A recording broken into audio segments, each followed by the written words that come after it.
Imagine a time when humans weren't the dominant species, a time when we were just another creature roaming the earth. How did we go from that to ruling the planet? How did we, with our brains that are far from perfect, rise above every other species? In this video, we'll uncover the strange glitch that transformed the caveman brain into the powerhouse it is today. A glitch that changed the way we think, communicate, and ultimately dominate the world.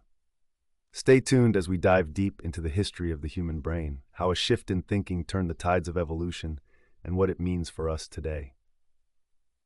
Introduction. Imagine a time, 13.5 billion years ago, when the universe was nothing but a vast, empty canvas. Matter, energy, time, and space had yet to emerge. A force, which we now know as the Big Bang, shattered the silence of this void. The universe was born. This was the beginning of everything we know, of everything we are. And yet, despite such a monumental start, humans, our ancestors, didn't immediately stand out. In fact, they were just another part of the landscape, indistinguishable from countless other organisms. But something changed. Something extraordinary happened, and in a mere blink of cosmic time, humanity, once so insignificant, became the most dominant species on Earth. How did we get here?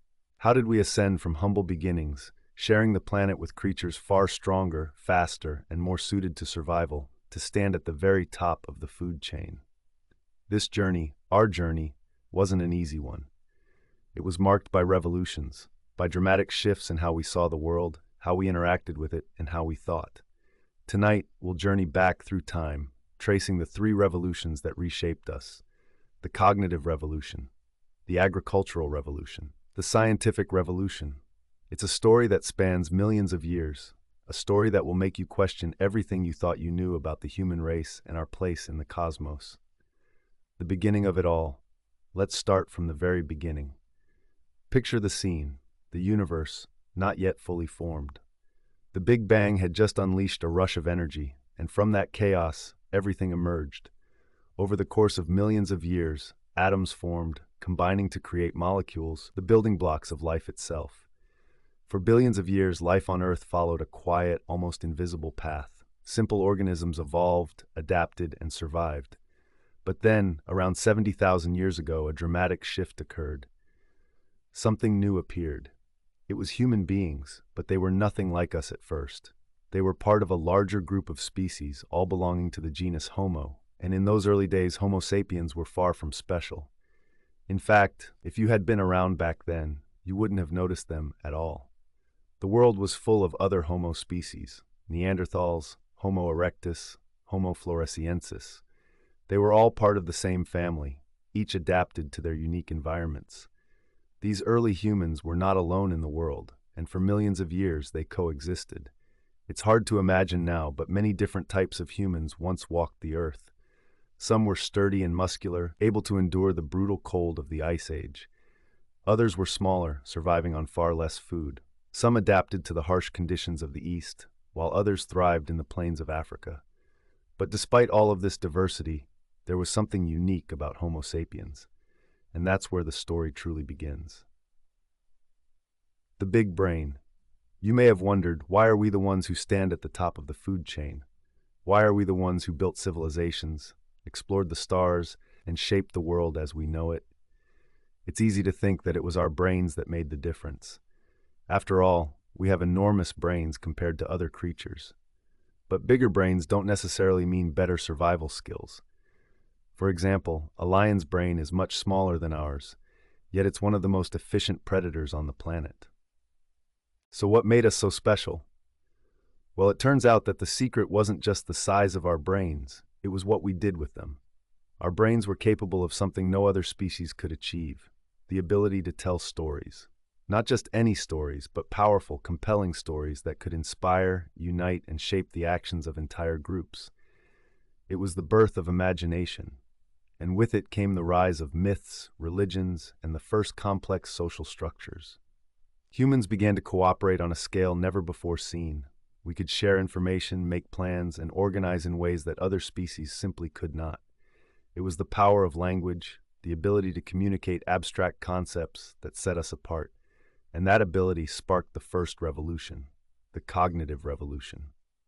The cognitive revolution, The cognitive revolution didn't happen overnight.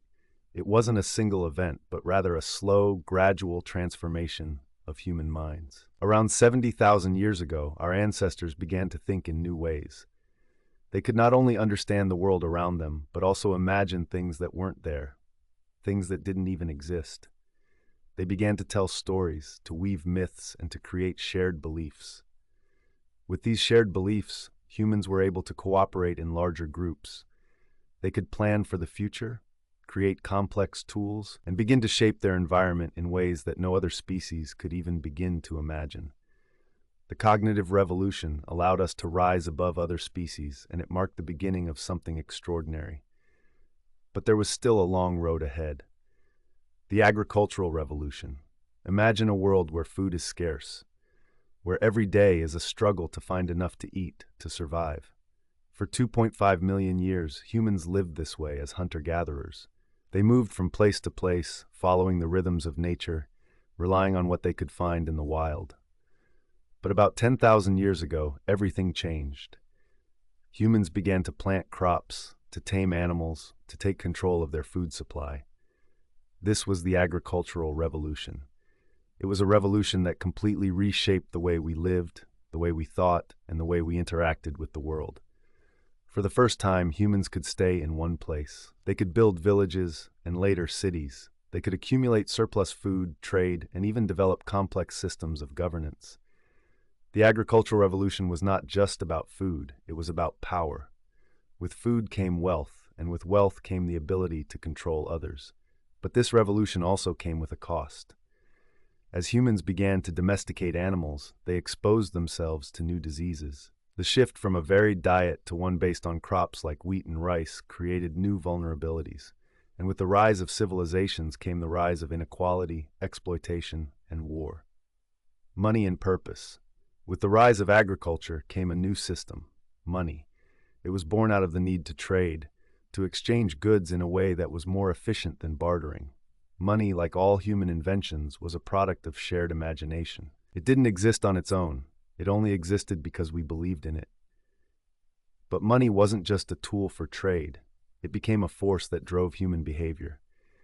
It became a way to measure success, to pursue power, and to control the masses. It wasn't just the rich who were dazzled by the allure of gold and silver. It was everyone. Humans became obsessed with acquiring more, and the entire system revolved around this desire for wealth and status. But money had a dark side. It created inequalities, drove wars, and perpetuated cycles of exploitation. And as civilizations grew more complex, so too did the systems of control.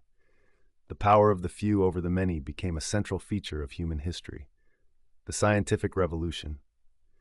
As we reached the dawn of the modern era, something new began to emerge, the scientific revolution. In the last 500 years, human power has grown at an unprecedented rate. With the rise of science came the ability to understand the world in ways that were once unimaginable. Humans learned to harness the power of the atom, to launch ourselves into space, and to control forces of nature once thought beyond our reach. But science also brought destruction. The invention of the atomic bomb, the ability to wage total war, and the relentless quest for more power all came with the rise of modern science. And with each new discovery came new ethical dilemmas.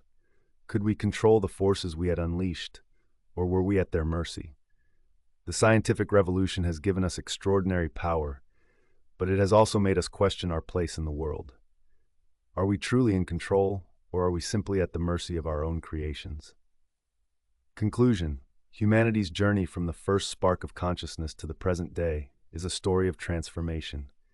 We began as just another species, struggling to survive, and now we dominate the planet.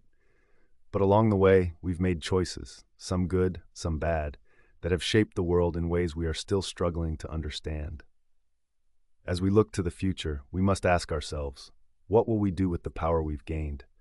Will we continue to push forward, or will we pay the price for our arrogance and ambition?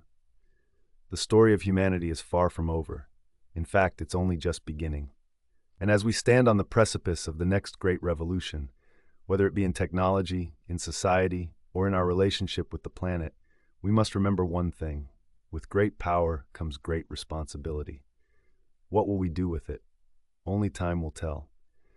And that's how a weird glitch in our brains led to the rise of Homo sapiens. From simple survival to creating empires, these cognitive shifts are what made us who we are today.